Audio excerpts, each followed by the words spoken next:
The Nissan X-Trail is a hybrid SUV that offers plenty of space, so while quiet and comfortable, it does lack some refinement in places.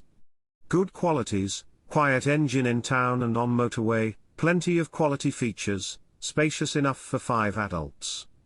Negative qualities: petrol engine sounds unpleasant under harder acceleration, low electric-only range, not the comfiest 7-seater.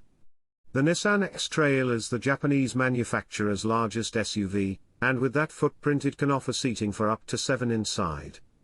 It might not be as popular as the brand's small SUV king, the Qashqai, but it offers more of the same perks and with more space to boot. The looks of the X-Trail are rather pleasing on the whole, with the SUV styling making for a usable shape, while the rugged cladding around the wheels and rear bumper with the silvery skid plate detailing make for an appealing prospect.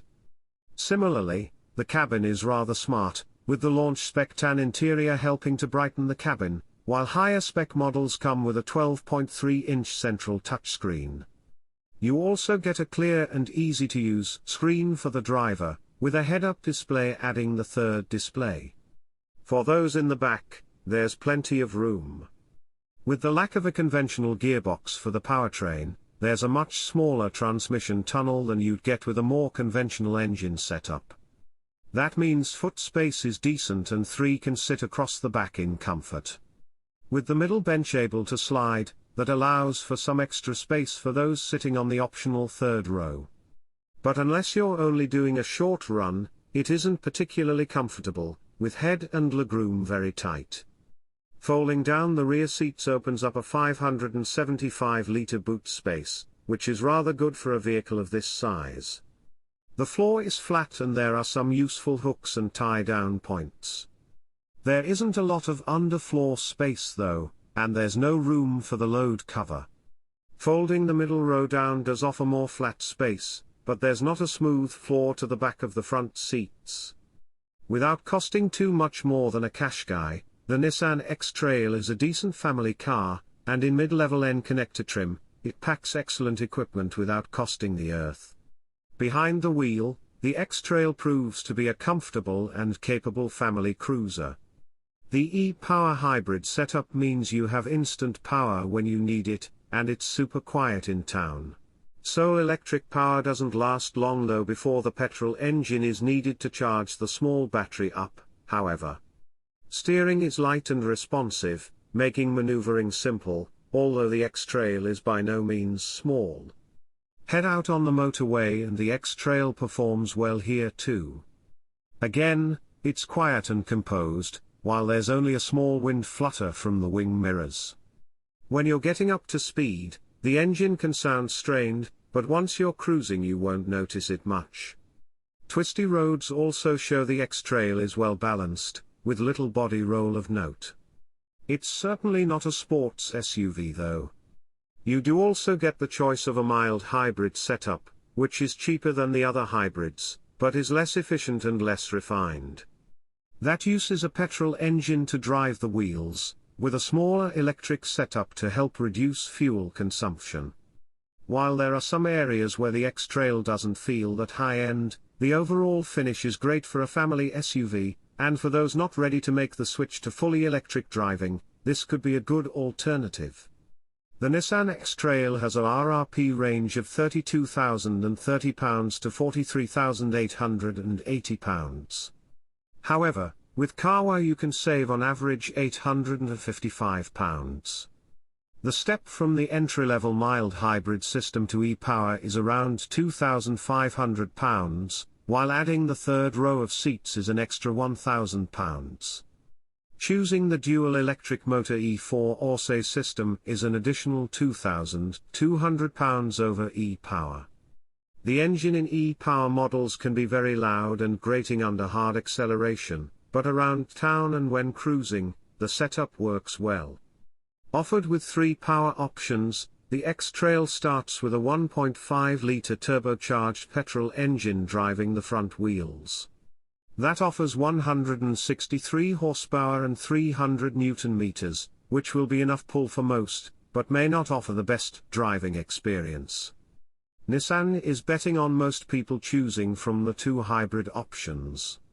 Both of those use the same 1.5-litre turbo petrol, but rather than driving the wheels, it works more like an onboard generator to charge the 2.1 kWh battery pack, which in turn powers the electric motor, or motors in the case of the E4 or say top-end version. The 2WD hybrid model has 204 horsepower and 330 Nm on tap, which makes for swift enough progress. For the added grip assurance or for those needing all-wheel drive regularly, the all-wheel drive version will be the one to go for, adding an extra electric motor to the rear axle. That car has a total of 213 horsepower, and 330 Nm from the front motor and 195 Nm from the rear motor.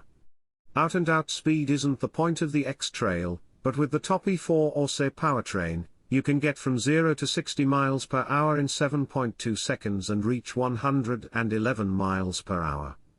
Strangely, the entry-level mild hybrid system has a higher top speed of 124 miles per hour, but is slower from standstill to 60 miles per hour, taking 9.6 seconds. You won't be wanting for visibility either, as the rear window is large and wing mirrors provide a good side view. Add into the equation light steering, and the X-Trail is easy to maneuver, even if it is still a large SUV.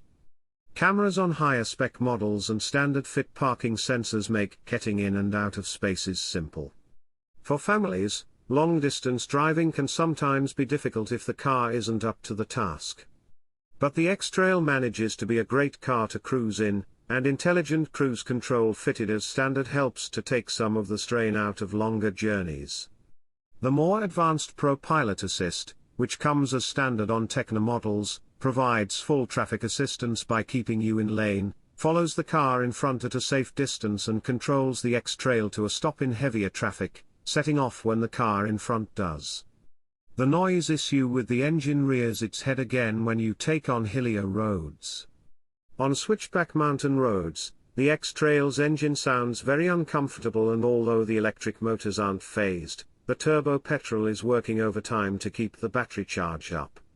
The X-Trail feels significantly bigger inside and easier to live with. You can easily find a comfortable driving position, with lots of adjustment on offer, while the full-length sunroof on higher spec versions helps the cabin feel bright and open. There's a decent amount of storage up front as well, with the center console having a floating look to it. The upper section has the rather large cup holders, drive mode selector, gear selector and parking brake, with the wireless charge pad fitted on more expensive models at the base of the dashboard. Underneath is an open, additional space that means you can place less essential items there. The door bins are also fairly substantial, fitting larger water bottles and other things. On the hybrid E4 or say model, the second motor is mounted below the second row, and that does mean there's a solid bulk that your feet are in front of. But with no traditional gearbox to worry about, there's no transmission tunnel. That means more space for your seat, even with 3 across the back, and you can get your feet under the front seats for extra space. Headroom is good, even for taller adults, while legroom is also good. Only those with longer legs will be touching the back of the front seat, but only just. Where it's not recommended as somewhere to sit for long journeys though is in the optional third row. Nissan says it's only best for kids on shorter journeys too. Without the rearmost seats in use, the X-Trail has an impressive 585-litre boot, and it comes with a flat floor. 7-seat versions have 485 litres on hand. All of the litterage is above the floor, as you don't get much room for anything underneath. With the help of a 60-40 split, you can fold down either 1, 2 or 3 seats, while the central backrest folds down so you get through loading, while also revealing the rear cup holders. Lighter optional trims help make the X-Trail feel more spacious, but there's a fair amount of scratchy plastics throughout the cabin. There's simple lines, with chrome effect detailing around to highlight the shapes, while there's also a bit of piano black plastic, which can get smudged and covered in fingerprints pretty quickly. On the top spec Tecna Plus model, you can get a really nice tan leather to brighten up the interior, while mid-level versions and upwards get the full-length sunroof to make it feel even more open.